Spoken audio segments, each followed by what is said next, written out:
ya.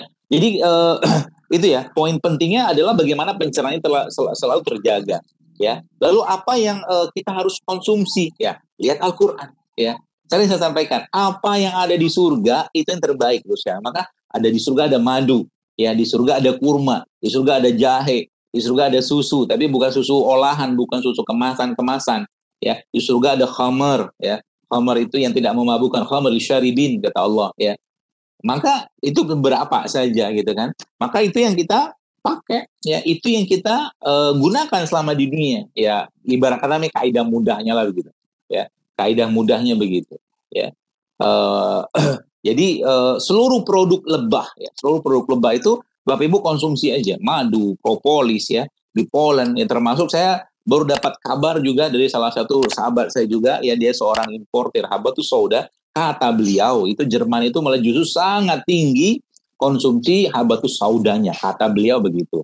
Jadi masya Allah sekalian ya. Nah, habatus sauda itu kata Nabi SAW itu obat segala penyakit. Ya memang ada beberapa pandangan tentang ini, tapi saya memahami orang-orang yang merutinkan habatus sauda sekalian, yaitu memang organnya sebagian besar tuh membaik, ya, ada perbaikan. Ya bahkan kalau saya kasih resep sederhana untuk Anda, ya, untuk menjaga imunitas Anda, ya, sepanjang hari dari pagi sampai sore itu gampang sekali. Anda ambil air putih gitu kan, 1 gelas 300 ml gitu, lalu Anda tambahkan di situ madu, ya, 1-2 sendok secukupnya, lalu madu tadi Anda tambahkan sedikit dengan mungkin setengah sendok teh lah, probiotik, ya, probiotik yang tadi yang saya sebutkan di surga itu ada khamarnya. Khamar itu kan fermentasi, tapi tidak memabukkan, ya. Khamar atau probiotik ini, ya, cairan probiotik ini masukkan sedikit dalam madu tadi, lalu Anda minum dengan habatus sauda yang serbuk tadi. Kalau Anda nggak punya di sana kapsul, Anda bisa makan atau minum yang langsung biji-bijinya tadi, ya. Mungkin ya sekitar 1 sendok makan cukup lah 1 hari. Ya, insya Allah itu Anda makan tiap hari. Itu sangat powerful dalam menguatkan imunitas kita. Jadi madu, habatus sauda, probiotik. Itu saja. Salah satu contohnya, ya. Nah, tambah lagi dengan mulai mengkonsumsi kayak kurma, ya. Ini sederhana saja. Tapi ketika kita sudah mulai aware, kita sudah mulai waspada, kita sudah mulai peduli dengan tubuh kita, Bapak sekalian, maka tubuh kita tuh itu boleh saya katakan tubuh kita tuh dokter terbaik. Dia bisa memperbaiki dirinya sendiri. Dia bisa mereparasi dirinya sendiri, ya. Nah, tadi ya pencernaan. Nah, maka kata kunci kalau kita bicara tentang menguatkan pencernaan cuma 2 saja yang Bapak Ibu ingat baik-baik. Kalau nggak probiotik, prebiotik, itu aja. Ya, jadi sering Bapak Ibu mendengar kata-kata saya sayur, buah, rempah, rimpang, itu semua prebiotik kurang lebih lah. Ya. Bahasa umumnya itu prebiotik kalau saya mungkin membahasakan.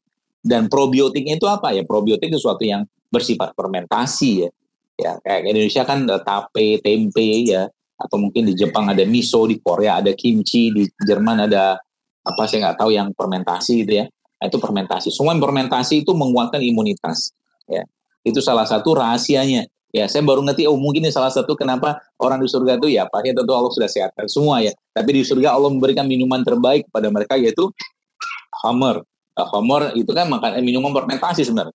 Zaman dulu orang-orang Arab membuat khamar itu kan dari kurma, ya, kurma yang dibuang bijinya kemudian dimasukkan dalam batang-batang kurma lalu dikasih air ditutup sekian lama, itu kan khamar. Ya kayak begitu. Ya, maka cuka itu salah satu bentuk produk fermentasi. Ya, kalau tidak ada ya kita bisa dapatkan produk-produk probiotik yang lain yang kita bisa rutinkan konsumsi tiap hari bersama. Dan itu risetnya, penelitiannya udah sangat-sangat banyak, cuman kita aja banyak nggak tahu ya tentang probiotik ini. Ya, banyak. Saya pernah lihat beberapa produk-produk itu ada juga yang masuk ke Indonesia. Ya, dan kalau mau buat sendiri juga bisa menggunakan sayuran, buah-buahan terutama. Itu juga sudah pernah saya ajarkan di Instagram juga, Bapak Ibu bisa lihat nanti di sana. Ya, namanya ekoenzim dan klasik enzim. Itu salah satu caranya. Nah, kemudian yang tadi probiotik gitu kan. Jadi semua yang fermentasi coba usahakan mulai dimakan tiap hari, apapun bentuknya. Ya, karena itu meningkatkan imunitas. Ya. Kalau misalkan sekarang lagi heboh-heboh ada Kusul Hindi. Boleh nggak diminum? Ya silakan. Tapi kalau saya tidak menyarankan Kusul Hindi itu dimakan atau dikonsumsi terus-menerus karena itu derajat panasnya tinggi sekali ya Kusul Hindi itu. Ya, kalau ada lendir bagus banget dia. Ya, tapi kalau untuk dirutinkan terus-menerus nggak cocok. Ya, sebenarnya kalau kita mengandalkan probiotik ini saja, insya Allah sudah sangat cukup. Ditambahkan lagi dengan makanan yang probiotik atau makanan yang bakteri tadi yang kita kenal sebagai prebiotik ya. Ya madu, kurma, ya rempah rimpang mungkin di sana bisa didapatkan ya, atau mungkin sayuran, buah-buahan itu semuanya adalah makanan buat bakteri tadi.